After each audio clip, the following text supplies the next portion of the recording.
तो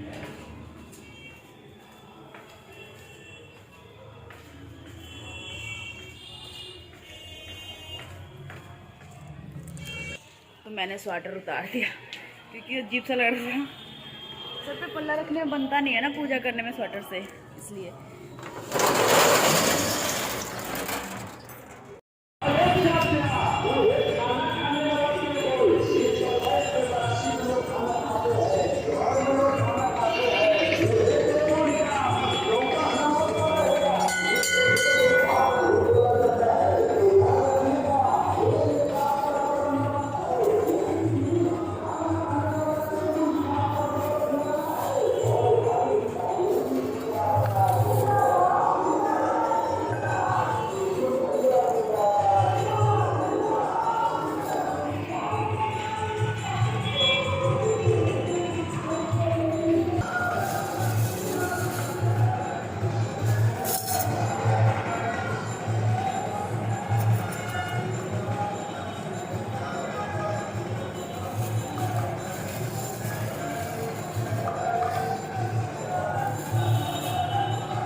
फ्रेंड, अब मैं आई हूँ बजरंग बली के मंदिर में, और ये है पंचमुखी बजरंग बली।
तो मैं पूजा करके आ गई हूँ मंदिर से, और पूजा करने के बाद मैंने अपने लिए एक कप चाय बनाई,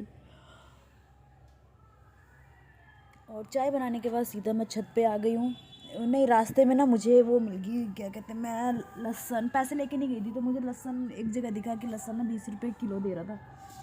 तो फिर मैं घर पे आ गई, मैंने कहा बाद में देखूँगी, अभी पैसे तो है नहीं, अब वापस कौन आएगा। लेकिन फिर वहाँ पर थोड़ी सी दूर आगे आई तो वहाँ पर साग दिखा, जो हम लोग यहाँ का बिहारियों का फेवरेट साग है ये। तो ये सर्दी के टाइम में यहाँ मिलता है। तो ये वाली साग दिखी मुझे, तो मैंने कहा अब ये तो मुझे लेना है, क्योंकि ये बहुत मतलब हमेशा नहीं मिलती है, कभी कभी मिलती है। तो दिख गई मुझे और थोड़ा ठीक ठाक भी लगा मुझे, तो मैं ले गई। फिर मैं दुकान में नीचे ही आई और हस्बैंड से बोला पैसे देने के लिए, और पूजा का जो सामान था, लुटिया और प्रसाद वगैरह सब मैंने वहीं दुकान में रख दिया, और मैं साग लेने चली गई। तो 1 किलो साग लेकर आई और 1 किलो लहसुन भी लेने चली गई। फिर मैंने कहा आई हूँ तो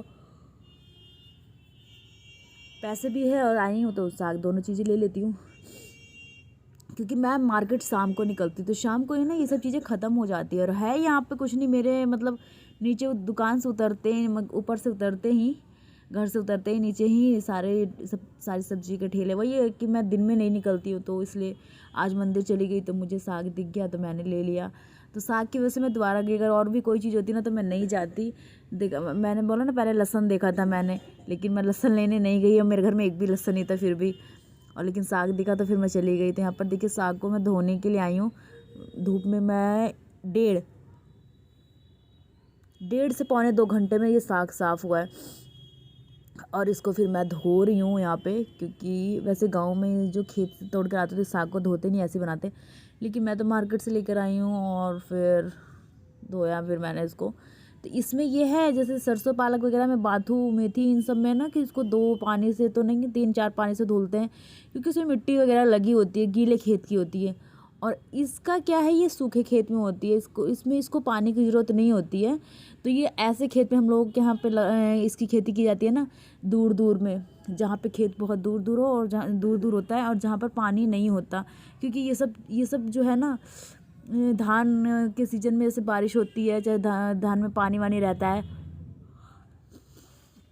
तो खेत में नीचे नमी होती है, तो धान की कटाई हो जाती है, लेकिन नमी तो रहती है। और ये सर्दी के टाइम में तो ऐसे भी ओस की बूंदें पड़ती रहती हैं, तो ऐसे भी खेत में नमी रहती है। तो उसी खेत में होता है, तो इसमें पानी की इतनी ज़रूरत होती नहीं है, तो लोग लगा देते हैं इसको। तो चलिए, मैंने धो लिया है, क्योंकि ना बासी सी लग रही, साग ऐसा लग रहा था मुझे कि बासी है, सूखी सूखी सी। और थोड़ा 2 घंटे धूप में रहने के बाद और भी ज़्यादा बासी सी हो गई। तो मैंने धो के उसको रख दिया, ताकि उसकी जो सॉफ्ट हो जाए, उसकी जो डंडियाँ है वो फूल जाए, और फिर इसको कट करने में इजी हो। क्योंकि इसको जितना बारीक काटेंगे ना, उतनी ही अच्छी साग बनेगी, नहीं तो ना बहुत बेकार हो जाता है। बहुत ज़्यादा इसको बारीक बारीक काटना पड़ता है। सरसों पालक की तरह नहीं है कि बहुत अच्छे से गलता है, ये नहीं गलता। तो इसको गलाने के लिए ना बहुत बारीक काटा जाता है। तो वही मैं इसको इसमें बहुत टाइम लग गया। जितना साग खाने में तो बहुत टेस्टी होता है, लेकिन जो उसको बनाने में टाइम लगता है ना, शुरू से लेकर एंड तक। तो यहाँ पर मैं अपने लिए चाय बना रही हूँ। उठी हूँ अभी, मैं सो गई थी थोड़ी सी क्या, आधे घंटे सोई होंगी। थोड़ी सी बिस्तर में लेटो तो वैसे गर्माहट मिलती है ना, सर्दी में तो कंबल के अंदर तो ऐसे नींद आई जाती है। तो बस मैंने यहाँ पर अपने लिए चाय छानी है 1 कप, और मैंने सोचा चल चाय पी लेती हूँ और साथ में साग लेकर बैठती हूँ। और कुकर भी इसलिए मैं नीचे रख रही हूँ, ताकि साग को काट काट के कुकर में रखती रहूँ, फिर सूप में काटती रहूँ। और देखिए, गर्म जूते मैं पहनती हूँ घर में, क्योंकि मुझे बहुत पैरों में ठंड लगती है। नीचे फर्श में बहुत ज़्यादा ठंडी होती है, इसलिए कि मुझे साग कट करना था, तो इसको मैं पैर से दबा लिया। और जो ये मेरी स्लीपर है ना, ये बस मैं किचन और रूम के अलावा और कहीं नहीं जाता, बाहर बिल्कुल भी नहीं ले आती मैं इसको, बाथरूम साइड तक भी नहीं लेकर जाती हूँ। तो देखिए, यहाँ पर बाबू कुछ पूछ रहा था, तो उसको मैं बता रही थी। और यहाँ पर देखिए, थोड़ा थोड़ा लेकर काटूंगी मैं साग, एक ही बार में मुट्ठी भर के नहीं लूँगी, क्योंकि फिर पकड़ने में नहीं आएगा और कटेगा नहीं। तो हम लोग इस तरीके से काटते हैं साग। आप देखिए किस तरीके से काटते हैं। पहले एक दोनों हाथों से एक लंबा सा बनाते हैं, फिर उसको बीच से कट करके 2 पार्टीशन में ले लेते हैं, और फिर उसको पकड़ के एकदम बारीक बारीक टाइटली पकड़ते हैं सब एक हाथ से, और दूसरे हाथ से एकदम ही बारीक बारीक कट करते हैं इसको। तो इसमें बाथू हो तो फिर और भी मज़ा आ जाए, लेकिन हमारे यहाँ पे तो बाथू मिलती है ना ही मेथी मिलती है, तो पता नहीं क्या है।